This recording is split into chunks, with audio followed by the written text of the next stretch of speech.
Welcome back to another Matt Leach golf video. Today we're going to be talking about how you can stop slicing your golf shots and hopefully start hitting a bit of a draw.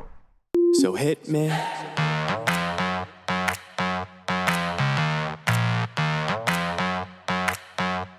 So hit me. What we've got set up on the ground here is a kind of diagram really to tell you how you actually go about hitting a slice in the first place. Because I think one of the really important pieces here is to understand what you're doing to then have an idea of what it is that you've got to do to change it. So the white stick that's on the ground here is our ball to target line, and the pink stick is our swing path. You have to imagine here that the golf ball would be sat right where these two sticks are crossing over. And what we're going to see with a slice is a swing path which comes too severely out to in, and then a club face which is indicated by this pointer on the face here, which is pointing too far to the right of that swing path. Now what that's going to do is put some side curvature on, too much side curvature. The ball's going to start left of the target and it's going to slice all the way over to the right hand side. What most people do to try and counteract this is just aim further left and actually swing further out to in, or swing further to the left as it feels to them. Now what that's actually going to do is just make your slice even worse, or even worse still, you're just going to cover over the top of the golf ball with the club face and snap one over to the left hand side, and that's going to be no use to anyone at all. So what we want to try and do is get the feeling of how we're actually going to hit a draw shape, so one that starts to the right of target and then curves to the left in the air, finishing on the target. First thing we need to do here is then change where the club path is going. So the pink stick then moves over to the right hand side, so you've got a swing path which is coming from in to out. The club face relationship with this club has to be pointing slightly to the left of the swing path but slightly to the right of the ball to target line. So the ball's going to start to the right and it's going to curve back to the center.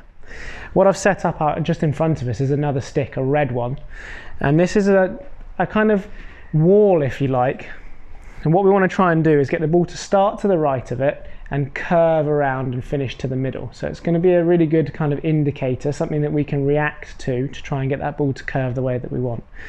The analogy would be like a footballer in a training session. If they're practicing their free kicks, they put one of those mannequin walls out. So this is like our mannequin wall. We want to be curving the ball either one way or the other around it. And what we're going to be trying to do today is trying to hit a little draw shape so that we can avoid hitting that slice. So let's set this up. We're going to get rid of the ball to target line, and we're going to get rid of the pointer because I can't hit a golf ball with that on there. And we're going to keep this stick in here as an indicator for me of the direction that I want the club to be working in.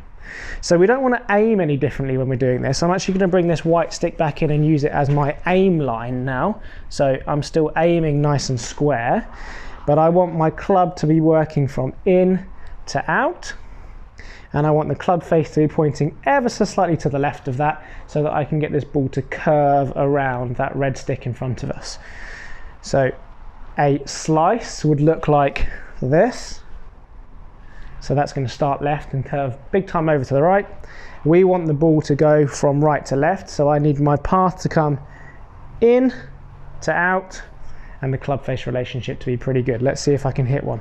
So we're looking to see the ball start to the right of this stick and curve back to the left hand side.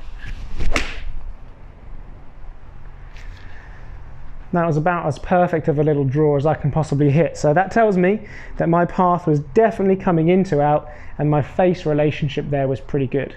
If the face relationship was pointing the same direction as the path, so directly the same way out to the right hand side, I'm going to hit a dead straight golf shot that goes off to the right. And if the face is pointing a little bit open to that, I'm going to be hitting a shot which starts right and curves even further right, so much worse than what we would have been doing previously.